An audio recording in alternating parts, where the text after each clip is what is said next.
Hello friends, welcome to my channel Gyan Saar. तो इस series में हम लोग आगे के 20 क्वेश्चनों को करने वाले हैं सीडीपी के, जो पेपर 2 6 to 8 में पूछे गए क्वेश्चन हैं। तो शुरू करते हैं। क्वेश्चन नंबर 11, सबसे अधिक गहन और जटिल समाजीकरण होता है। ऑप्शन नंबर फर्स्ट है इसका किशोरावस्था के दौरान, पूर्व बाल्यावस्था के दौरान, प्रौढ़ावस्था के दौरान, व्यक्ति के पूरे जीवन में। तो इसका ऑप्शन नंबर फर्स्ट करेक्ट हो जाएगा। सबसे अधिक गहन और जटिल समाजीकरण कब होता है? किशोरावस्था के दौरान। नेक्स्ट क्वेश्चन नंबर 12 देखते हैं। आनुवांशिकता को डैश सामाजिक संरचना माना गया है। गौण, गत्यात्मक, स्थिर, प्राथमिक। तो आनुवांशिकता को स्थिर सामाजिक संरचना माना गया है। इसका ऑप्शन नंबर 3 करेक्ट होगा। नेक्स्ट क्वेश्चन नंबर 13, पियाजे के अनुसार विकास की पहली अवस्था जन्म से लगभग 2 वर्ष की आयु के दौरान बच्चा डैश बेहतरीन सीखता है। निष्क्रिय यानी कि न्यूट्रल शब्दों को समझने के द्वारा, अमूर्त तरीके से चिंतन द्वारा, भाषा के नए अर्जित ज्ञान के अनुप्रयोग द्वारा, इंद्रियों के द्वारा। तो ये तो सभी को पता होगा कि जो पहली अवस्था होती है विकास की, वो कब से कब तक होती है? जन्म से लगभग 2 वर्ष तक। ठीक है, तो इसमें जो बच्चा है वो अपनी इंद्रियों के माध्यम से सीखता है। ऑप्शन नंबर 4 करेक्ट होगा। नेक्स्ट क्वेश्चन नंबर 14, निम्नलिखित में से कौन सा समझ के लिए शिक्षण को प्रदर्शित नहीं करता है? नियम को कैसे काम करता है इसे स्पष्ट करने हेतु उदाहरण उपलब्ध कराने के लिए विद्यार्थियों को पढ़ाना। नंबर 2, समानता और अंतर देखने और सादृश्यता स्थापित करने के लिए विद्यार्थियों की सहायता करना। विद्यार्थियों को एकाकी तथ्यों और प्रक्रियाओं को याद कराने के योग्य बनाना। ऑप्शन 4, परिघटना या अवधारणा को अपने शब्दों में अभिव्यक्त करने के लिए विद्यार्थियों को कहना। तो इसका ऑप्शन नंबर 3 करेक्ट होगा। इसमें पूछा है समझ के लिए शिक्षण को प्रदर्शित नहीं करता है। क्वेश्चन पे सबसे पहले ध्यान देना है कि इसमें प्रदर्शित नहीं करता है पूछ रहा है। ठीक है, तो इसका ऑप्शन नंबर 3 करेक्ट हो जाएगा। विद्यार्थियों को एकाकी तथ्यों और प्रक्रियाओं को याद करने के योग्य बनाना। तो जहाँ पर भी याद करने पे ज़्यादा फोकस होगा वो हमेशा क्या होता है? ज़्यादातर केस में वो निगेटिव होता है। तो इसका ऑप्शन नंबर 3 करेक्ट हो जाएगा। नेक्स्ट क्वेश्चन नंबर 50, सीखने का सिद्धांत जो पूर्ण रूप से और केवल अवलोकनीय व्यवहार पर आधारित है, सीखने के डैश सिद्धांत से संबंधित है। विकासवादी सिद्धांत, व्यवहारवादी सिद्धांत, रचनावादी सिद्धांत, संज्ञानवादी सिद्धांत। तो जो अवलोकनीय व्यवहार है वो सीखने के व्यवहारवादी सिद्धांत पर क्या है? संबंधित है। ऑप्शन नंबर 2 करेक्ट होगा। नेक्स्ट क्वेश्चन नंबर 16, एक शिक्षिका अपनी कक्षा के प्रतिभाशाली बच्चों की योग्यताओं पोटेंशियल की उपलब्धि चाहती है। वह अपने उद्देश्य की प्राप्ति के लिए उसे निम्नलिखित में से क्या नहीं करना चाहिए? ऑप्शन है तनाव को नियंत्रित करना सिखाना, विशेष ध्यान के लिए उन्हें उनके समकक्षियों से अलग करना, उनकी सृजनात्मकता को समृद्ध करने के लिए उन्हें चुनौती देना, गैर शैक्षणिक गतिविधियों में आनंद लेना सिखाना। तो इसमें पूछा गया है प्रतिभाशाली बच्चों की योग्यताओं की उपलब्धि चाहती है तो उद्देश्य की प्राप्ति के लिए में से क्या नहीं करना चाहिए। तो इसका ऑप्शन नंबर 2 करेक्ट होगा। विशेष ध्यान के लिए उन्हें उनके समकक्षियों से अलग करना, अलग तो किसी हाल में नहीं करना, ठीक है, ये हमेशा निगेटिव होगा। ऑप्शन नंबर 2 करेक्ट हो जाएगा। नेक्स्ट क्वेश्चन नंबर 17, छोटे शिक्षार्थियों में निम्नलिखित में से कौन सा लक्षण पठन कठिनाई का नहीं है। क्वेश्चन नंबर फर्स्ट, पठन गति और प्रवाह में कठिनाई, शब्दों और विचारों को समझने में कठिनाई, सुसंगत वर्तनी में कठिनाई, वर्ण एवं शब्द पहचानने में कठिनाई। तो पूछा गया है पठन कठिनाई का कौन सा लक्षण नहीं है, ठीक है। तो इसका ऑप्शन नंबर फर्स्ट करेक्ट हो जाएगा। पठन गति और प्रवाह में कठिनाई। नेक्स्ट क्वेश्चन नंबर 18, निम्नलिखित में से कौन सी विशेषता आंतरिक रूप से अभिप्रेरित बच्चों के लिए सही नहीं है। उन्हें कार्य करने में आनंद आता है, वे कार्य करते समय उच्च स्तर की ऊर्जा प्रदर्शित करते हैं, वे चुनौती भरे कार्यों को पसंद करते हैं, वे हमेशा सफल होते हैं। तो अभिप्रेरित बच्चों के लिए सही नहीं है, ठीक है। तो कौन सा सही नहीं होगा, वे हमेशा सफल होते हैं। हमेशा सफल होते हैं ये तो कहा ही नहीं जा सकता है, ठीक है। तो ऑप्शन नंबर 4 करेक्ट हो जाएगा। नेक्स्ट क्वेश्चन नंबर 19, शिक्षार्थियों का आत्मनियमन डैश की ओर संकेत करता है।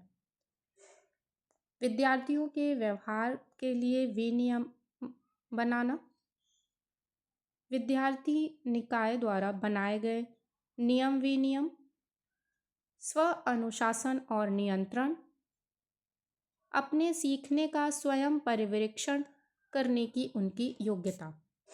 तो इसका ऑप्शन नंबर 4 करेक्ट हो जाएगा।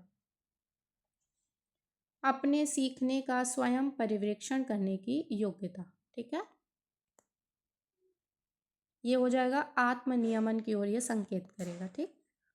क्वेश्चन नंबर 20, निम्नलिखित में से किस कथन को सीखने के लक्षण के रूप में नहीं माना जाता है। ऑप्शन है सीखना कुछ ऐसी चीज़ है जो कुछ अनुभवों के परिणाम स्वरूप घटित होती है, व्यवहार का अध्ययन सीखना है, अनअधिगम यानी कि अनलर्निंग भी सीखने का ही हिस्सा है, सीखना एक प्रक्रिया है जो व्यवहार में मध्यस्थता करती है। तो क्या है, सीखने का लक्षण के रूप में नहीं माना जाता है। तो इसका ऑप्शन नंबर 2 करेक्ट हो जाएगा। व्यवहार का अध्ययन सीखना है।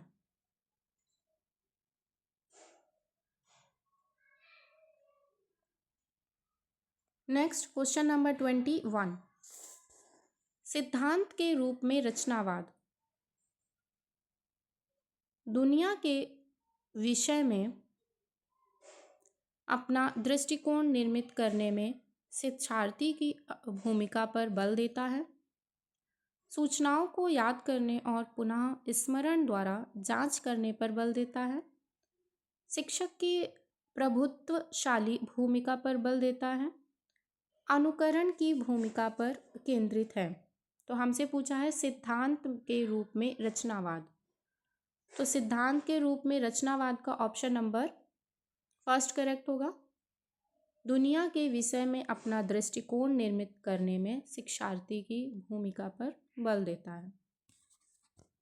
नेक्स्ट क्वेश्चन नंबर 22, सृजनात्मक शिक्षार्थी वह है जो बहुत बुद्धिमान है, परीक्षा में हर बार अच्छे अंक प्राप्त करने योग्य है, पार्श्व यानी कि लैटरल चिंतन और समस्या समाधान में अच्छा है, ड्राइंग और पेंटिंग में बहुत विलक्षण है।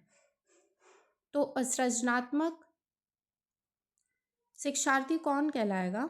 जो पार्श्व चिंतन और समस्या समाधान में अच्छा है। ठीक है, ऑप्शन नंबर 3 करेक्ट हो जाएगा।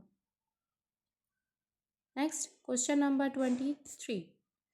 अवधारणाओं का विकास मुख्य रूप से डैश का हिस्सा है? बौद्धिक विकास, शारीरिक विकास, सामाजिक विकास, संवेगात्मक विकास। तो अवधारणाओं का विकास मुख्य रूप से ये किसका हिस्सा होगा? ऑप्शन नंबर फर्स्ट करेक्ट हो जाएगा, बौद्धिक विकास का। ठीक है, नेक्स्ट क्वेश्चन नंबर 24।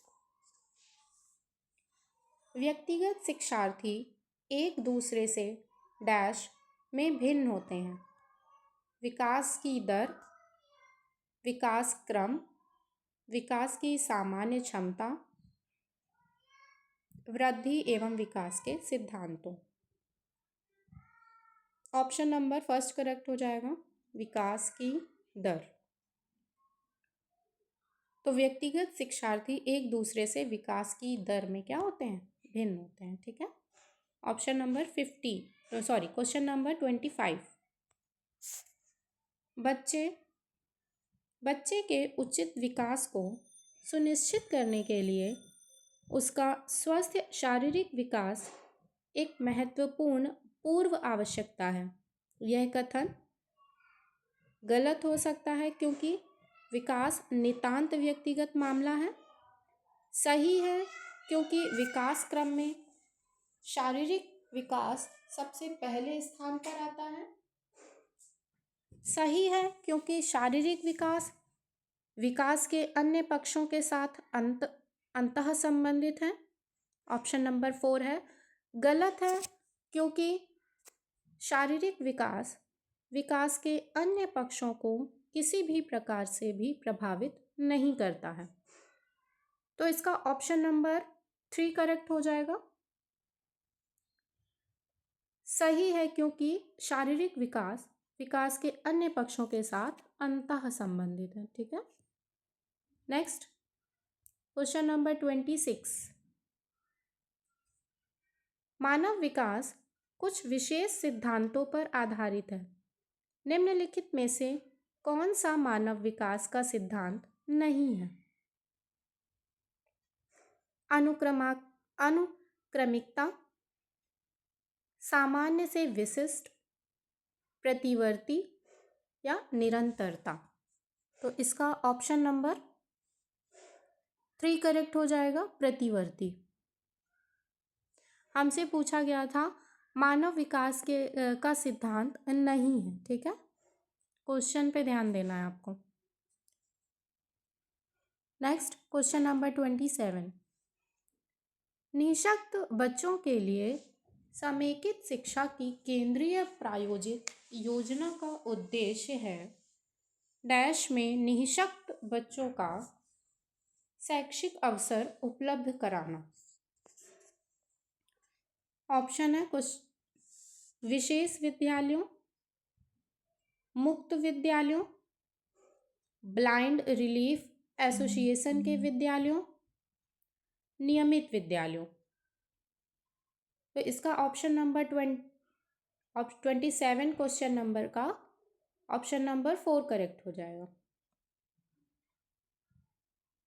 नियमित विद्यालयों में निःशक्त बच्चों को शैक्षिक अवसर उपलब्ध कराना। ठीक है, नेक्स्ट क्वेश्चन नंबर 28।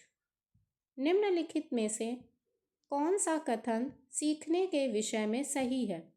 ऑप्शन है सीखना उस वातावरण में प्रभावी होता है जो संवेगात्मक रूप से सकारात्मक हो और शिक्षार्थियों को संतुष्ट करने वाला हो। ऑप्शन 2 सीखने के किसी भी चरण पर सीखना संवेगात्मक कारकों से प्रभावित नहीं होता है। ऑप्शन 3, सीखना मूल रूप से मानसिक क्रिया है। ऑप्शन 4, बच्चों द्वारा की गई त्रुटियां यह संकेत कराती हैं कि किसी तरह का सीखना नहीं हुआ। तो हमसे पूछा गया है सीखने के विषय में सही है, ठीक है। तो इसका ऑप्शन नंबर फर्स्ट करेक्ट हो जाएगा। सीखना उस वातावरण में प्रभावी होता है जो संवेगात्मक रूप से सकारात्मक हो और शिक्षार्थियों को संतुष्ट करने वाला हो। नेक्स्ट क्वेश्चन नंबर 29, मूल्यांकन यानी कि इवैल्यूएशन का कौन सा मुख्य उद्देश्य होना चाहिए? ऑप्शन है शिक्षार्थियों की उपलब्धि को मापना, यह निर्णय लेना कि क्या विद्यार्थी को अलग कक्षा में प्रोन्नत किया जाना चाहिए। ऑप्शन 3, सीखने में होने वाली कमियों का निदान और उपचार करना। ऑप्शन 4, शिक्षार्थियों की त्रुटियां निकालना तथा उनकी उपलब्धि मापना। तो इवैल्यूएशन का मुख्य उद्देश्य क्या होता है? ये होता है सीखने में होने वाली कमियों का निदान और उपचार करना, ठीक है। नेक्स्ट क्वेश्चन नंबर 30, शिक्षार्थी जो पहले सीख चुके हैं उसकी पुनरावृत्ति और प्रत्यास्मरण में विद्यार्थियों की मदद करना महत्वपूर्ण है क्योंकि ऑप्शन फर्स्ट है नई जानकारी को पूर्व जानकारी से जोड़ना सीखने को समृद्ध बनाता है। पूर्व पाठों को दोहराने का यह एक प्रभावी तरीका है। यह शिक्षार्थियों की स्मृति को बढ़ाता है जिससे सीखना सुदृढ़ होता है। यह किसी भी कक्षा अनुदेशन के लिए एक सुविधाजनक शुरुआत है। तो हमसे पूछा गया है शिक्षार्थी जो पहले सीख चुके हैं उनकी पुनरावृत्ति और प्रत्यास्मरण में क्या मदद करता है, ठीक है। तो इसका ऑप्शन नंबर फर्स्ट करेक्ट हो जाएगा। नई जानकारी को पूर्व जानकारी से जोड़ना सीखने को समृद्ध बनाता है, ठीक है। तो आज के 30 क्वेश्चन हम लोग कंप्लीट कर चुके हैं जिसमें कि 10 क्वेश्चन पहले वीडियो में मैंने कराए हैं और बाकी के 20 क्वेश्चन इस वीडियो में हैं। तो मिलते हैं नेक्स्ट वीडियो में।